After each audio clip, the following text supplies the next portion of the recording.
Hey, hi. Welcome to episode 1 of Petal Party Pedagogy, where I, Buttercup, unaccredited and underqualified, and absolutely unwilling to check Wikipedia to make sure that what I'm saying is correct, tell you what I think you should do with your art. My only qualifications being that I'm autistic, a Virgo, and have very strong opinions. Enjoy. We got a little hair breakage, frizz on top hair breakage situation. Welcome to Tutorials with Buttercup. I'm your host, Buttercup. Ah yes, the wheel. Color theory. What is it? How does it work? What's it all about? Why give a shit in the first place? Well, the answer to that question is tragically impossible to answer. Check this out. If I use the Munsell color wheel, what's going on? We'll find out soon enough, surely.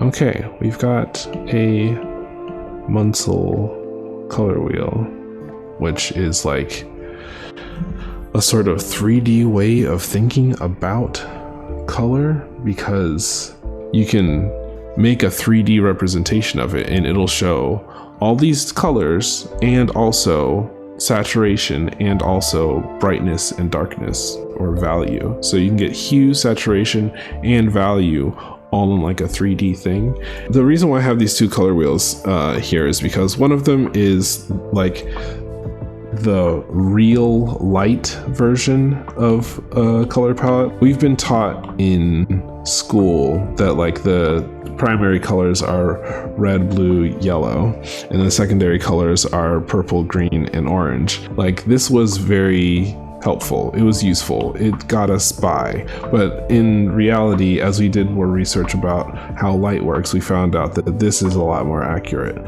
The real primary colors are red, blue, and green, especially when like being emitted from a light source, and the secondary colors are magenta, yellow, and cyan, which can be used as pigments to create all of the other colors in this color wheel.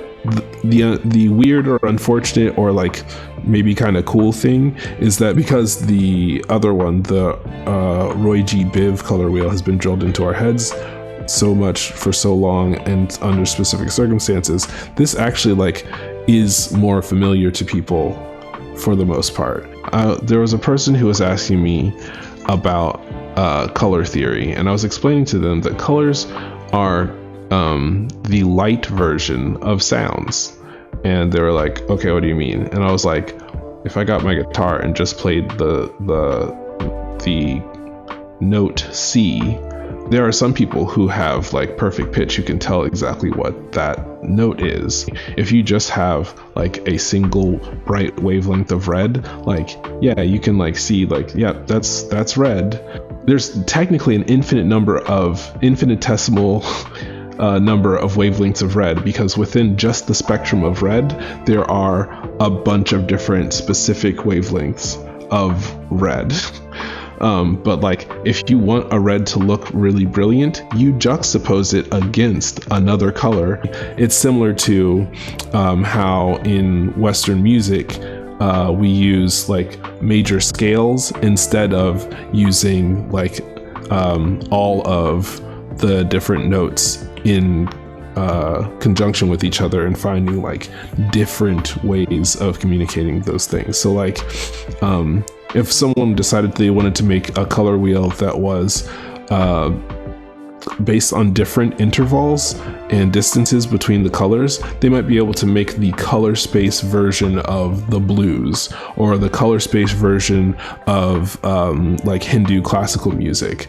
But in the absence of like the scientific understanding, or like just having other thought ways about color, Western artists established this as like the units of our color semiotics. And so if you want to construct a sentence using colors, like in modern color theory, it's going to feel better to people who are literate in Western color theory if you use these colors versus if you use these colors. I was wondering how to do value and still have like neon colors.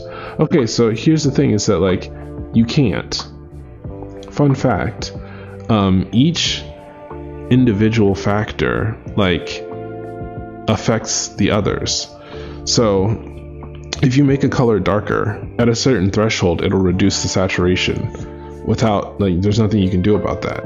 If I add a brightness and contrast layer and I like bring down the brightness after a certain threshold, and it's different for each color too, it will like reduce the saturation. And the same thing happens in the other direction, that like if you make something too bright, it also reduces the saturation. Because I want to give depth with the illusion of bright. Okay, well that has to do with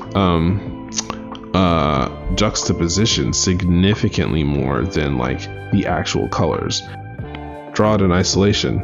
Yes, that is obviously red, but what red? There's no way to know. But if I draw it right next to its complementary color, the color on the opposite side of the color wheel, against this color, or like engulfed by this color, like that's a red fucking red.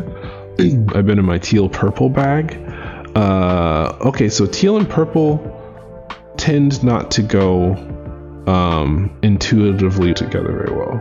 These colors don't want to be next to each other. It's sort of like playing two notes at the same time that like cause discord. In fact, I can even use this example over in this other color wheel, this deeply desaturated version of these two colors like don't want to be together. It's like causing my brain to glitch looking at them next to each other.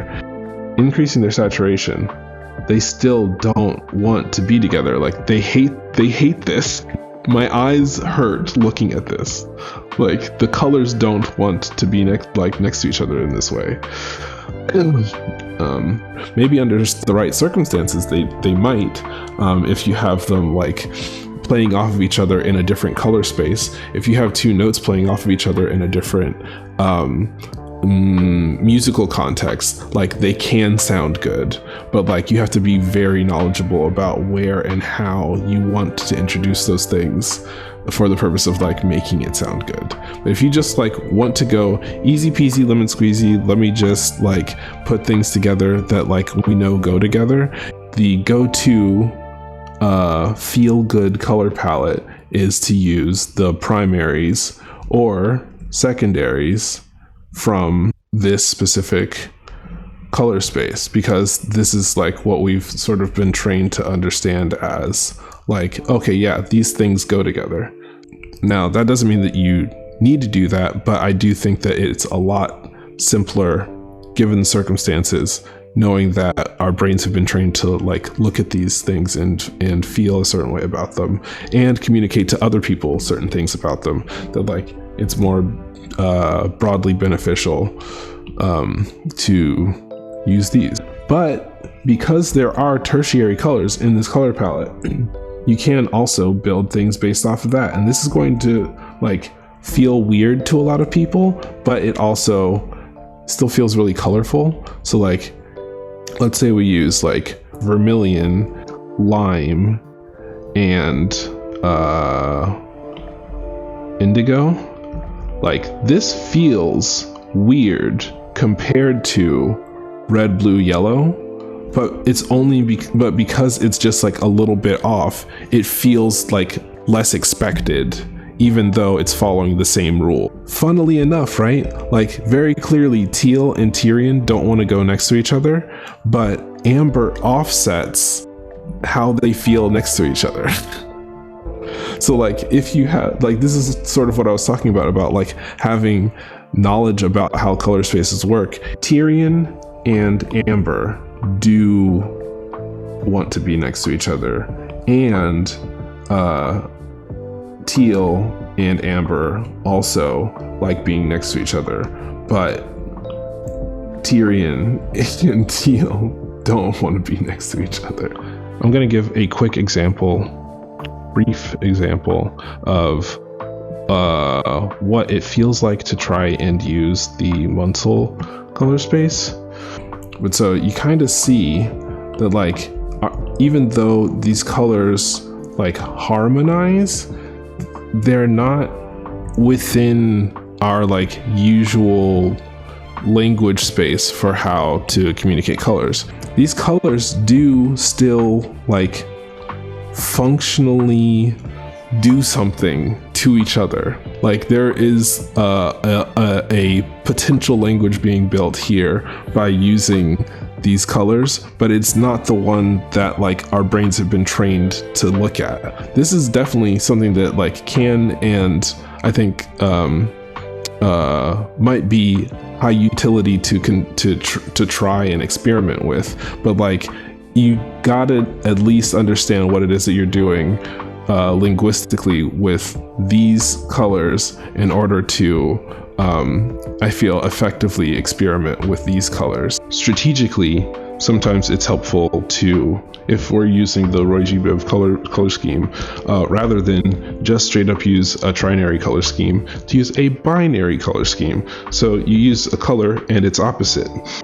I can't say I've seen this a lot, but I do feel like my brain likes all of these pairs together. And like the more advanced version of this, right, is that you can come up with a trinary color scheme when you use the analogous colors of the complementary color. So you start with this color, and then we go this and this, taking RGB and CMY and then turning them into trinary color spaces. Like you can see that there's a similar thing going on. And it's similarly like less semantically descriptive or like intuitive to navigate, because we don't really know what these colors mean per se. Do they feel good to look at together? Yes, but like do we have like a linguistic or heuristic for like what they mean when next to each other? Not so much. We've talked about hues, but we haven't talked about value. And to be quite honest, I don't feel interested in or equipped to talk about values, but suffice it to say that like contrast is king. If you have a very high contrast setup, things are going to bounce out at the audience significantly more than if you have a medium contrast setup. Like these colors do not bounce off the screen as intensely as they might if they were against black or against white. Basically, value is going to impact how a color appears to your eye, whether you apply that value to the color itself or to the colors in its environment. And it is okay to play with figuring these things out sort of on the fly. Let's look at this briefly and see if maybe the color ideas that we invoked in the tutorial might be reflective of, oh, actually no, I was going to close this, but I might just use it. Look at this. One of the triadic, that was the word I was trying to remember. One of the types of color palettes that I was talking about was a triadic color palette. And look, you see, we've got blue, orange, amber. And what do we see when we look at this piece? Aha, blue, orange, amber. And I use a little bit of, let's call it lemon yellow, as a highlight color. When I was designing these CMYK characters, I was thinking about how I could express different ideas around like the colors that they represented. So this is Ecoso and their color is magenta, but there's Tyrian purple here, there's pink, There's a desaturated indigo that just looks good next to magenta. So like I took the abstract idea of magenta and extrapolated on it in like 5 different ways. You don't need to always have like heavily contrasted colors in order to create a dynamic color space, which is like not something that people tell you.